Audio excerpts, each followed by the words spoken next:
हर हर महादेव महाराज। आप सभी लोग जानते हो कि कार्तिक मास प्रारंभ हो गया है और ये जो 14 अक्टूबर 2025 यानी कि मंगलवार का दिन पड़ रहा है। इस दिन इस पवित्र कार्तिक मास की कृष्ण पक्ष की अष्टमी तिथि पड़ रही है और विशेष मंगलवार का दिन भी है। मतलब ये कार्तिक मास का मंगलवार की अष्टमी है। आप सभी को पता है कि कार्तिक मास का कितना बड़ा महत्व होता है और मंगलवार की अष्टमी का तो सबसे बड़ा महत्व है। इस दिन किया जाने वाला ये एकमात्र उपाय आपके भाग्य को बदल सकता है। मात्र 3 तुलसी पत्ते, एक आटे का हल्दी दीपक वाला उपाय। विशेषकर मेरी माता बहनों से निवेदन है कि मंगलवार की अष्टमी पड़ रही है 14 अक्टूबर। इस कार्तिक माह के मंगलवार की अष्टमी शिव महापुराण की कथा से हमने आपको कई बार बताया है कि अगर कभी मौका जाए और कार्तिक माह के मंगलवार की अष्टमी तिथि पड़ जाए तो इस दिन किया जाने वाला छोटा उपाय आपके जीवन की रेखा को बदल सकता है। आपके जीवन में दुख कष्ट चल रहे हैं, धन संपदा में कमी है, लक्ष्मी घर में आती तो है लेकिन टिक नहीं पाती है, तनाव है, घर में लड़ाई झगड़े होते हैं, तो इस दिन आपको इस मात्र 3 तुलसी पत्ते, एक आटे का हल्दी दीपक वाला उपाय को अवश्य करना चाहिए। आप सभी को पता है कि कार्तिक माह में दीपक प्रज्वलित करना यानी भाग्य को चमकने वाली बात। जिस प्रकार हम दीपावली धनतेरस पर आटे के दीपक प्रज्वलित करते हैं, उसी प्रकार से 14 अक्टूबर मंगलवार की अष्टमी वाले दिन इस उपाय को करना है। तो महाराज, आज की यह शिव महापुराण की कथा से इस पवित्र कार्तिक माह की मंगलवार की अष्टमी के दिन किया जाने वाला यह एक उपाय आपके घर में माता लक्ष्मी का स्थायी बात करेगा, धन धान्य में वृद्धि होगी और घर में सुख और शांति होगी। तो 14 अक्टूबर यानी कि मंगलवार वाले दिन मेरी माता बहनों से निवेदन है कि यदि आप इस कथा को, इस वीडियो को आप जहां पर भी देख रहे हो, फेसबुक यूट्यूब पर इसे अंतिम तक देखें, क्योंकि यह सीहोर वाला महाराज अपनी बहनों से निवेदन कर रहा है कि कार्तिक माह की अष्टमी 14 अक्टूबर मंगलवार वाले दिन आपको इस उपाय को अवश्य करना है। देखिए, यदि आपके जीवन में बहुत समस्या चल रही है और आपको पता भी नहीं चलता है, शायद आपके घर में लक्ष्मी दोष हो, इसलिए आपको इस अष्टमी तिथि वाले दिन इस उपाय को अवश्य करना है। मात्र 3 तुलसी पत्ते, एक आटे का हल्दी दीपक वाला उपाय करना है। स्वयं माता लक्ष्मी आपके घर में सदैव के लिए विराजमान हो जाएगी, सारे पाप नष्ट होंगे। केवल कार्तिक माह की मंगलवार की अष्टमी तिथि वाले दिन ये छोटे से उपाय को कर लेना। देखिए, यदि पूरा साल निकल गया हो लेकिन आपने इस मात्र 3 तुलसी पत्ते, एक आटे का हल्दी दीपक वाला उपाय को नहीं किया और जीवन में अभी भी बहुत समस्या है, तो 14 अक्टूबर मंगलवार अष्टमी तिथि वाले दिन आपको इस उपाय को अवश्य करना है। कई सारे लोगों को तो पता भी नहीं होता है कि उनके जीवन में जो समस्या आ रही है वह किस कारण आ रही है, मतलब इसका मुख्य कारण भी नहीं पता है और हमेशा परेशान होते रहते हैं। और आप सभी को पता है कि कार्तिक माह का सबसे बड़ा यदि कोई सा उपाय है तो वो मात्र 3 तुलसी पत्ते, एक आटे का हल्दी दीपक वाला उपाय। तो महाराज, इस कार्तिक माह के इस कृष्ण पक्ष की अष्टमी तिथि का सबसे बड़ा महत्व होता है। और आपको देखिए महाराज, हमारे हिंदू धर्म में कार्तिक मास को सबसे पवित्र मास कहा जाता है। कार्तिक माह में दीपों का सबसे बड़ा महत्व माना जाता है। कहा जाता है जिस प्रकार हर घर की महिला अपने घर कार्तिक माह में दीपों का प्रज्वलित करती है, उसी प्रकार से उनके जीवन में चल रही समस्या भी समाप्त होती है। तो ये जो 14 अक्टूबर मंगलवार का दिन पड़ रहा है, इस दिन हमें इस विशेष उपाय को भी करना है और साथ में दीपक भी प्रज्वलित करना है। कार्तिक माह मंगलवार की अष्टमी तिथि, इस शिव महापुराण की कथा में हम आपके संपूर्ण बातें बताने वाले हैं। आपको मंगलवार इस अष्टमी तिथि वाले दिन इस छोटे से उपाय को कर लेते हैं शिव मंदिर में अपने घर या फिर अपने घर माता तुलसी कुंड में। तो जो मनोकामना बड़े बड़े पूजा पाठ, बड़े बड़े उपाय से पूर्ण नहीं होती, वह केवल इस करवा कार्तिक माह की अष्टमी तिथि मंगलवार वाले दिन इस छोटे से उपाय को करने से पूर्ण हो जाती है। और ऐसे मौके बार बार नहीं मिलते। मेरी कई सारी माताएं बहनें पूजा पाठ करती हैं, रोज शिव मंदिर जाती है, शंकर को जल समर्पित करती है, फिर भी उनके जीवन से समस्या समाप्त नहीं होती है। तो उनसे विशेष कर निवेदन है, कार्तिक माह मंगलवार की अष्टमी आपके घर का कोई भी एक व्यक्ति इस दिन इस मात्र 3 तुलसी पत्ते, एक आटे का हल्दी दीपक वाला उपाय को करेगा तो जो भी पूरे घर परिवार में समस्या चल रही है वह सारी समाप्त होती है। भक्तों, शिव महापुराण की कथा में बताया गया है कि कार्तिक माह अष्टमी तिथि का सबसे बड़ा विशेष महत्व होता है। जैसे कि 14 अक्टूबर मंगलवार इस उपाय को यदि हम करते हैं तो उसका फल तो हमें मिलता ही है, लेकिन कार्तिक माह की अष्टमी तिथि और विशेष मंगलवार वाले दिन करें तो उसका फल 100 गुना बढ़ जाता है। मात्र 3 तुलसी पत्ते, एक आटे का हल्दी दीपक वाला उपाय, ऐसे मौके बार बार नहीं मिलते, केवल वर्ष में एक बार ही इस उपाय को करने का मौका मिलता है। देखिए, मेरी कई सारी अन्य माताएं बहनें हैं जिन्होंने इस उपाय को आज तक किया ही ना हो और उन्हें इस उपाय के बारे में पता ही ना हो। तो देखिए, आज की इस कथा से हम आपको जो उपाय बता रहे हैं उस उपाय को इस कार्तिक माह की अष्टमी तिथि मंगलवार वाले दिन आपको इस उपाय को अवश्य करना है, क्योंकि यह उपाय केवल विशेष तिथि पर और विशेष पावन पर्व पर ही किए जाते हैं। और देखिए, यदि इस उपाय को आपका घर का कोई एक व्यक्ति भी कर लेता है तो महाराज जी पूरे घर परिवार में चल रही समस्या साथ में समाप्त होती है। सबसे पहले आपको हम इस उपाय का महत्व बता देते हैं। एक चुटकी हल्दी दीपक घर में माता लक्ष्मी का स्थायी वास करती है, ठीक है, क्योंकि यह हल्दी समर्पण वाला उपाय है और इस उपाय को हम इस पवित्र कार्तिक माह की अष्टमी तिथि मंगलवार वाले दिन पर कर रहे हैं। तो महाराज, यदि लक्ष्मी की समस्या है तो वह समस्या भी समाप्त होगी, जो आपकी मुश्किल समस्या समाप्त होती हैं। और कार्तिक माह में आटे के तुलसी पत्ते वाला उपाय करने का संकेत है, यानी विवाह में अड़चन आ रही है या फिर कोई कार्य में, तो उसमें अवश्य सफलता प्राप्त होगी। कार्तिक माह बड़े बड़े पूजा पाठ अनुष्ठान से जाना जाता है। इस माह में यदि हम कोई सा भी उपाय करते हैं तो उसका फल हमें अवश्य प्राप्त होता है। देखिए महाराज जी, हमने हमारी पिछली बार की कई सारी शिव महापुराण की कथाओं में आपको इस उपाय को अच्छे तरीके से बताया भी है और समझाया भी है, लेकिन आज एक बार फिर से हम आपको इस उपाय को समझाएंगे, क्योंकि 14 अक्टूबर मंगलवार का दिन सबसे बड़ा और विशेष दिन है। देखिए, यदि आपने इस मात्र 3 तुलसी पत्ते, एक आटे का हल्दी दीपक वाला उपाय को कर लिया तो आपको इस उपाय का वह फल मिलेगा जिसकी आपने कभी कल्पना भी ना करी होगी। देखिए, हम राशि से जुड़ा भाग्य भी बता रहे हैं और भाग्य में चल रही परेशानियों को भी बता रहे हैं। तो यदि आप अपनी राशि से जुड़ा भाग्य जानना चाहते हैं तो अपना नाम और अपनी राशि कमेंट बॉक्स में अवश्य लिखें। तो चलिए भक्तों, अब उपाय की तरफ चलते हैं। सबसे पहले जान लेते हैं उपाय के बारे में कि आपको इस उपाय को कब करना है, कैसे करना है और घर में किसको करना। अब बात करते हैं कि इस उपाय को किस समय करना चाहिए। देखिए महाराज जी, इस उपाय को करने के 2 समय बताए गए हैं। सुबह का समय, प्रदोष काल का समय। कई सारी माता बहनें सुबह के समय इस उपाय को करना चाहती है तो वह सुबह के समय इस उपाय को कर सकती है। सुबह का समय सबसे शुभ माना जाता है, विशेषकर पूजा पाठ और उपासना के लिए सुबह का समय बहुत उत्तम है। सबसे श्रेष्ठ समय सुबह 7 बजे से 8 बजे तक।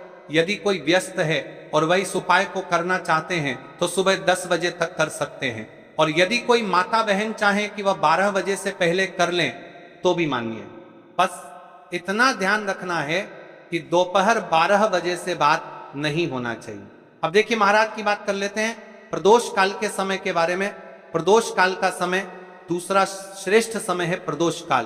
प्रदोष काल का अर्थ है संध्या के समय का वह विशेष मुहूर्त, सबसे श्रेष्ठ समय। शाम 5 बजे से 6 बजे तक यदि इस समय न हो पाए तो रात 8 बजे तक कर सकते हैं, लेकिन याद रखिए 8 बजे के बाद ये उपाय न करें। अब कई सारे लोग कमेंट करके हमसे इस समय पूछने लगते हैं कि महाराज जी आप ही बता दीजिए सबसे उत्तम समय कौन सा है, कौन सा समय चुने। यदि आप प्रदोष काल में करें तो दीपक साथ ले जाएं, यदि आप सुबह करें तो गंगा जल साथ रखें। दोनों समय पर भगवान विष्णु प्रसन्न होते हैं, आप किसी भी समय कीजिए। अब देखिए, बात कर लेते हैं इस उपाय की सामग्री के बारे में कि इस उपाय के लिए आपको क्या क्या सामग्री चाहिए। 3 तुलसी पत्तियां ताजी हो तो उत्तम, यदि एकादशी का दिन है तो तुलसी नहीं तोड़नी चाहिए। ऐसे में घर में रखी सूखी तुलसी पत्तियां भी उपयोग में ली जा सकती हैं। यदि आपके घर में तुलसी का पौधा नहीं है तो आप किसी पड़ोसी या परिचित से ले सकते हैं। देखिए, भगवान विष्णु को हल्दी अत्यंत प्रिय है, तो अब हमें हल्दी लेना है। एक चुटकी हल्दी, रसोई घर की हल्दी चलेगी, शुद्ध हल्दी का प्रयोग करें। अब इस उपाय को करने के साथ में हमें दीपक भी लेना है महाराज जी, ठीक है। एक दीपक, लंबी बत्ती का दीपक प्रदोष काल में करने पर दीपक अवश्य जलाएं। थोड़ा सा गंगा जल सुबह के समय करने पर गंगा जल का उपयोग करें। भगवान विष्णु की प्रतिमा या चित्र, भगवान विष्णु, श्री राम या श्री कृष्ण की प्रतिमा रखें। अब हम इस उपाय की पूरी विधि विस्तार से समझते हैं। शुद्धि और प्रारंभिक प्रार्थना, सबसे पहले आप स्नान कर लें या कम से कम हाथ मुंह धो लें, स्वच्छ वस्त्र पहने और पूजा स्थान को साफ करें। एम भगवान विष्णु की प्रतिमा के सामने आसन बिछाएं, तुलसी से प्रार्थना करके 3 पत्तियां लेना। हे माता तुलसी, मेरे जीवन में अनेक कष्ट हैं, मैं आपसे विनम्रता पूर्वक 3 पत्तियां ले रही हूं, कृपया मेरी मनोकामनाएं पूर्ण हो। अब 3 तुलसी पत्तियां तोड़ लें, हल्दी लगाना। अब उन 3 पत्तियों में से 2 पत्तियों पर हल्दी की छोटी छोटी बिंदी लगाएंगे। है बिंदी शुभता का प्रतीक है। ऐसा करने से पत्तियां और भी पवित्र हो जाती हैं। दीपक या गंगा जल का प्रयोग, यदि आप प्रदोष काल में हैं, दीपक जलाएं। यदि आप सुबह कर रहे हैं, गंगा जल का स्पर्श करें। 2 तुलसी पत्तियां अर्पण करना। आप जिन 2 पत्तियों पर हल्दी लगी है, उन्हें भगवान विष्णु की प्रतिमा के सामने अर्पित करें और कहे, हे श्री हरि, मैं आपको ये तुलसी पत्तियां अर्पित करती हूं, कृपया मेरी मनोकामनाएं पूर्ण करें, मेरे कष्ट दूर करें, मेरे परिवार में सुख शांति लाएं। नमो नारायणाय। अब अपनी समस्या या मनोकामना स्पष्ट रूप से बोलें। जैसे, मेरे घर में कलह है, कृपा कर इसे दूर करें। मेरे बच्चों को शिक्षा में सफलता मिले, मेरे घर में धन की कमी दूर हो। तीसरी तुलसी पत्ती का प्रयोग। अब बची हुई तीसरी पत्ती को आप घर के किसी शुभ स्थान पर रख दें, जैसे घर का मंदिर, धन स्थान, तिजोरी, अलमारी या घर का पवित्र स्थान। यह पत्ती आपके घर में समृद्धि और शुभता का प्रतीक बनेगी। अंत में भगवान विष्णु से प्रार्थना करें, हे विष्णु भगवान, आपने यह छोटी सी भक्ति स्वीकार की, कृपा कर मेरे जीवन में शांति और सुख प्रदान करें। फिर तुलसी माता को धन्यवाद दें। तो जाप उपाय करते समय आप सरल मंत्र जप सकते हैं। AUM नमो नारायणाय 11 बार या AUM श्री विष्णवे नमः 21 बार उपाय करने के बाद का फल अब देखिए महाराज जी। महाराज, इस उपाय का फल क्या होता है? घर में शांति बनी रहती है, धन की वृद्धि और आर्थिक स्थिरता आती है, मनोकामनाएं धीरे धीरे पूर्ण होती हैं, परिवार में प्रेम और सौहार्द बढ़ता है, रोग और बाधाएं दूर होती हैं। तो भाइयों और माताओं, यह था 3 तुलसी पत्तियों और हल्दी का उपाय। यह उपाय छोटा है, सरल है, लेकिन इसमें अपार शक्ति छुपी हुई है। श्रद्धा और विश्वास से इसे करें, विष्णु और तुलसी माता अवश्य प्रसन्न होंगे। 5 आटे के दीपक के बारे में, 5 आटे के शुद्ध दीपक, 5 आटे के दीपक। ये दीपक साधारण गेहूं के आटे से बनाए जाएंगे। दीपक बनाते समय इसमें न नमक मिलाना है, न हल्दी, आटे से बस सादा शुद्ध दीपक बनाना है। हर दीपक में गोल बत्ती की रुई का प्रयोग करना है। तेल इतना भरें कि दीपक पूरे उपाय के समय प्रज्वलित रहे। तेल आप सरसों या तिल का ले सकते हैं। ये दोनों ही भगवान शिव और देवी देवताओं को प्रिय है। कई सारे लोगों के मन में यहाँ भी रहता है। तो देखिए, इन उपायों को तो करना ही है। बाकी यदि कोई अन्य सामग्री लेकर जाना चाहते तो वह भी लेकर की जा सकता है। यदि आप सुबह के समय इस उपाय को करोगे तो आपको सबसे पहले एक लोटा जल अवश्य लेकर जाना है। सबसे पहले महादेव की शिवलिंग पर आपको 1 लोटा जल समर्पित करना है, क्योंकि सुबह का समय है, इसलिए शिव जी की शिवलिंग पर जल चढ़ेगा। उसके पश्चात हमें इस उपाय को करना है। अब जैसे कि कोई अन्य सामग्री लेकर के जाना चाहते, पुष्प, चंदन या धूप अगर आप साथ ले जाना चाहें तो और भी उत्तम, पर याद रहे यह सिर्फ अन्य सामग्री है। मुख्य सामग्री सिर्फ 7 चावल, 5 आटे के दीपक। तो अब देखिए महाराज जी, हम सबसे पहले बात कर लेते हैं 5 आटे के दीपक बनाने की विधि, यानी कि आपको क्या क्या सामग्री मिलनी है और क्या नहीं मिलनी है। कई सारे लोग गलत तरीके से भी बनाते हैं। तो देखिए, अब सबसे पहले गेहूं के आटे को एक साफ बर्तन में लीजिए, इसमें पानी डालकर हल्का सा गूंथ लीजिए। ध्यान, बहुत सख्त भी ना हो और बहुत ढीला भी ना हो। अब इससे 5 छोटे दीपक बनाए। दीपक बनाने का भाव होना चाहिए, हे प्रभु, ये दीपक मेरे जीवन के अंधकार को मिटाने के लिए हैं। हर दीपक के बीच में जगह बनाइए ताकि उसमें रुई की बत्ती रखी जा सके। अब रुई से 5 गोल बत्तियां बनाइए। दीपकों में बत्तियां रखकर उन्हें तेल से भर दीजिए। तेल इतना होना चाहिए कि जब तक आप पूरा उपाय कर लें दीपक जलते रहें। ध्यान रहे दीपक टूटे नहीं और बराबर आकार के हों। इन दीपकों थाली या पत्तल में रखकर पूजा सामग्री के साथ मंदिर ले जाइए। विशेष ध्यान दें, आटे के दीपक बनाते समय हल्दी या नमक का प्रयोग बिल्कुल न करें। दीपक बनाते समय मन में शिव जी का नाम लें, ओम नमः शिवाय का जप करते रहें। ये दीपक ही इस उपाय की आत्मा है, क्योंकि इन्हीं से आपकी मनोकामनाएं पूर्ण होंगी। अब देखिए महाराज जी, हम बात कर लेते हैं एक निश्चित समय के बारे में, यानी कि आपको सुबह के समय उपाय करना है या प्रदोष काल के समय। अन्य माता बहनें रहती हैं जो सुबह के समय उपाय करना चाहती है, लेकिन उनके पास समय नहीं रहता है, तो मैं प्रदोष काल के समय भी कर सकती है। अब चलिए, जैसे ही हमारी पूजा की सामग्री तैयार हो जाती है, अब हम उपाय करने के लिए तैयार है। अब हमें शिव मंदिर में जाकर के इस उपाय को करना है। तो देखिए, सबसे पहले मंदिर की चौखट पर माथा टेकें और विनम्र भाव से प्रवेश करें। मन में संकल्प लें, हे शिव शंकर, मैं अपनी श्रद्धा और भक्ति के साथ ये उपाय करने आया, मनोकामनाएं पूर्ण करें और मुझे आपके चरणों में स्थायी भक्ति प्रदान करें। शिवलिंग के पास पहुंचकर क्या करें? तुरंत उपाय शुरू न करें, पहले कुछ क्षण शिवलिंग को देखें, हाथ जोड़कर प्रणाम करें और अपने मन को स्थिर करें।